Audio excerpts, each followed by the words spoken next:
बलगम बनना, छींकें आना, खांसी होना और उल्टी का मन होना, तो ये सब सर्दी और बुखार से होता है। Welcome friends in health channel BHF be healthy friend में। आज की वीडियो में हम जानेंगे कि सर्दी, जुकाम, बुखार क्या ये बहुत खतरनाक भी हो सकता है। चलिए जानते हैं। तो आखिर सर्दी, जुकाम, बुखार होता कैसे है? सर्दी जुकाम बुखार जो है वो हमारी अपनी लापरवाही की वजह से ही होता है। बोलने का मतलब ये है कि सबको पता है कि सर्दी का मौसम आ रहा है और सर्दी होनी लाजमी है, और लोगों को बुखार का नहीं पता कि बुखार हमें आता कैसे है। तो आइए जानते हैं कि सर्दी और जुकाम बुखार होता कैसे है। तो बोलने का मकसद ये है कि जो सर्दी है उसको बोलते हैं हाइपोथर्मिया, और जब हमारा शरीर गर्म होता है तो उसको बोलते हैं हाइपरथर्मिया। हाइपोथर्मिया और हाइपरथर्मिया दोनों ही बहुत डेंजरस हैं। ये जब क्रॉनिक रूप ले लेते हैं तो ये बहुत ही ज़्यादा गंभीर बीमारियां का परिणाम दे सकते हैं आपको। जो सर्दी है, सर्दी जब हाइपोथर्मिया आपको होता है तो जो बॉडी का जो टेम्परेचर, बॉडी इसको मेंटेन करने के लिए जो बची हुई एनर्जी को यूज करती है, जिससे शरीर के अंदर एनर्जी की कमी हो जाती है। और आपने देखा होगा कि सर्दी के समय आपको सिर दर्द होता है। जब बॉडी का टेम्परेचर लूज होना शुरू होता है तो सिर दर्द होना बिल्कुल लाजमी है, और ये होता हमें हाइपोथर्मिया की कंडीशन के अंदर है। और जब हमारा शरीर बिल्कुल ठंडा हो जाता है तो हमारे हार्ट, जो हमारा ब्लड प्रेशर रेट है, वो गिरना शुरू हो जाता है। बॉडी का ब्लड सर्कुलेशन वीक होना शुरू हो जाता है। और जब सर्दी बहुत ज़्यादा बढ़ती है और हमारे शरीर को बहुत ठंड लगती है तो इम्यूनिटी हमारी लॉस होना शुरू हो जाता है। वायरस, बैक्टीरिया अटैक करने शुरू कर देते हैं।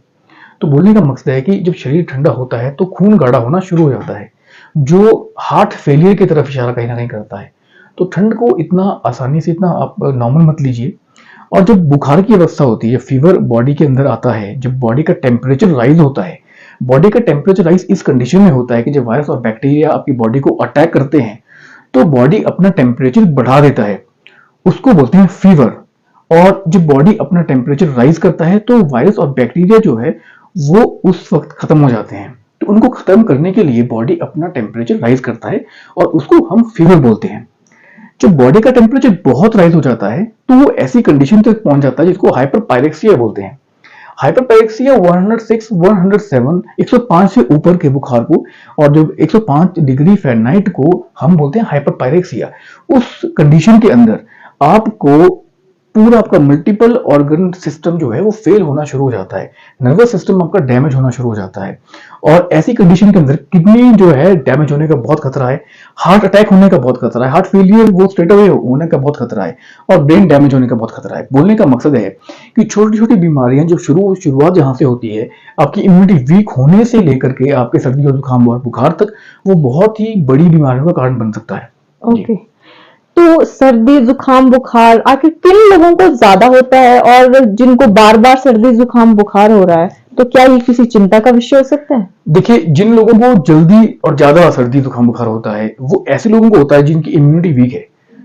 इम्यूनिटी जो है, इम्यून सिस्टम जो है, इम्यूनिटी होती क्या है असल में, हमारी बॉडी का एक ऐसा नेटवर्क जो व्हाइट ब्लड सेल से बना है। व्हाइट ब्लड सेल्स है, प्रोटीन है, हमारे ऑर्गन्स है, और ऐसे केमिकल का नेटवर्क है जिसको इम्यून सिस्टम बोलते हैं। ये इम्यून सिस्टम ही आपको वायरस और बैक्टीरिया से बचाता है। अगर ये आपका इम्यून सिस्टम ठीक नहीं है तो वायरस बैक्टीरिया बहुत जल्दी अटैक करते हैं, जिसको जब वो अटैक करते हैं तो बॉडी टेम्परेचर राइज करता है, जिसको बुखार आप बोलते हैं। और जब हमें ठंड लगती है तो उसी टेम्परेचर को मेंटेन करने के लिए बॉडी अपना जब एनर्जी यूज करती है तो उसको बोलते हैं हाइपोथर्मिया। तो उस वक्त आपका शरीर बिल्कुल आपको थका हुआ महसूस होता है। तो बोलने का मकसद है, दोनों ही केसेस के अंदर, हाइपोथर्मिया और हाइपरथर्मिया में इम्यूनिटी लॉस हो जाती है। इम्यूनिटी लॉस होने की वजह से वायरस और बैक्टीरिया आपको अटैक करते हैं। तो बोलने का मकसद ये है कि ऐसे लोगों को जल्दी इसका ये ऐसे एक्सपोजर होगा, जो लोग ज्यादा वायरस बैक्टीरिया के संपर्क में आते हैं। ऐसे लोगों के साथ देखिए शेक हैंड ना करें जो पहले से बीमार हों। और वैसे भी ओमिक्रॉन BF7 चला हुआ है, वायरस, आप बहुत पहले से वायरस से गुजर रहे हैं। मैंने आपको पहले भी समझाया कि वायरस जब बॉडी को अटैक करता है तो ऑटोमेटिकली बॉडी का जो टेम्परेचर राइज हो जाता है। क्योंकि जब फीवर आपको होगा तो फीवर सिग्नल देता है बॉडी को WBC बनाने के लिए, जिससे वो ज्यादा वायरस से फाइट कर सके। तो ऐसे लोग जो भीड़ में इजिली जाते हैं, सर्दी में कपड़े प्रॉपर नहीं पहनते हैं, और साथ में जो जिन लोगों को ऑलरेडी बीमारी है, क्योंकि दोनों कम्युनिकेबल डिजीज हैं, तो ये जल्दी एक दूसरे से फैलते हैं और प्रॉपर हाइजीन का इस्तेमाल नहीं करते हैं। जो छोटे बच्चे हैं, छोटे बच्चों की इम्यूनिटी बहुत स्ट्रांग होती है, मगर फिर भी उनको सर्दी जुकाम बुखार ज्यादा होता है, उल्टियां होती है ठंड के समय। तो बोलने का मकसद है वो खेलते हैं और वो हर जगह हाथ लगाते हैं, प्रॉपर हाइजीन का इस्तेमाल नहीं करते हैं। तो बोलने का मकसद है कि अगर आप प्रॉपर हाइजीन का इस्तेमाल करें, प्रॉपर हैंड वॉश करें, प्रॉपर अपना ध्यान रखें, भीड़ में ना जाएं, खासकर वायरस के समय के अंदर, और प्रॉपर शेक हैंड ना करें लोगों के साथ जिनको वैसी स्नीजिंग हो रही है, कफ हो रहा है, कोई ऐसी प्रॉब्लम हो रही है, और अपनी इम्यूनिटी का बिल्कुल ध्यान रखें। जी। ओके।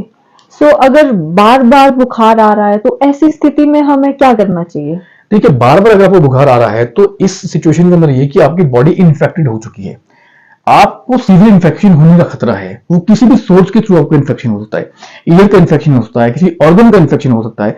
तो बोलने का मकसद है कि कैंसर जनरेट होता है इन चीजों से। जैसे जब आपको वायरस और बैक्टीरिया कोई भी ऐसी बीमारी आ रही है तो बॉडी के अंदर फ्री रेडिकल्स बनते हैं। फ्री रेडिकल्स से क्या होता है, ये डायरेक्टली कैंसर की तरफ इशारा कर देते हैं, क्योंकि इंडाइजेशन आपको होगा। खाना आपको सर्दी के टाइम पे अगर आपको वायरस और आपको बैक्टीरिया अटैक कर रहा है तो खाना पचेगा नहीं, इंडाइजेशन आपको होगी और प्रॉपर ब्लड सर्कुलेशन नहीं होगा। तो बोलने का मकसद है कि बार बार बीमारियां आने का मतलब है कि बार बार इन्फेक्ट होना। इस सिचुएशन के अंदर मैंने जैसे आपको बताया कि ठंड के समय खून आपका गाढ़ा हो जाएगा, तो ब्लड सर्कुलेशन वीक हो जाएगा। ब्लड सर्कुलेशन वीक होने की वजह से नर्वस सिस्टम डैमेज होने का खतरा बहुत रहता है। तो बोलने का मकसद है कि आप बहुत अच्छे से चीजों को समझें और इसका पालन करें। हम आपको यह भी बताएंगे कि आप कैसे अपनी एनर्जी को इंक्रीज करें। एक्यूप्रेशर के बेसिस पर, नेचुरोपैथी के बेसिस पर भी आप अपने हाथों में कुछ ऐसे एनर्जी पॉइंट्स होते हैं जिससे आप अपनी एनर्जी को राइज कर सकते हैं। कुछ गैजेट्स ऐसे हैं जिनकी थेरेपी से आप अपनी बॉडी की जो एनर्जी को राइज कर सकते हैं। It is all about blood circulation. Hypothermia and hyperthermia both, it is very dangerous to our nervous system. तो बोलने का मकसद यह है कि आप इम्यूनिटी के बारे में बहुत अच्छे समझें जिससे आप बच सकें। और बार बार बुखार अगर आपको आ रहा है तो बहुत आपको जल्दी ही हॉस्पिटल जाने की जरूरत है, क्योंकि प्रॉपर बॉडी का चेकअप बहुत इंपॉर्टेंट है। आप इसमें बिल्कुल भी कोताही ना बरतिए और अपना बिल्कुल ध्यान रखिए, और बिल्कुल भी ऐसी चीजें ना करें जो आपके शरीर के लिए बहुत खतरा हो। खाने पीने का बहुत ध्यान रखें। कई लोग कॉफी पीते हैं ठंड में, ये सोचते हैं कॉफी से उनको गर्मी मिलेगी, जबकि जो कैफीन है वो एक्सग्रेट करता है ठंड को बेसिकली। तो बोलने का मकसद ये है कि ऐसा खाना ना खाएं जो पचे ना, लाइट फूड कंज्यूम करें, लाइट प्रोटीन कंज्यूम करें, ये सब चीजें हैं। ओके। तो इन सब से बचने के लिए आप कुछ उपाय बताएंगे? देखिए, इन सब से बचने के लिए जो उपाय हैं बेसिकली वो मैं पहले डिस्कस कर चुका हूं ऑलरेडी। बोलने का मकसद ये है कि आप ऐसी चीजें बिल्कुल भी ना करें जो खराब हो।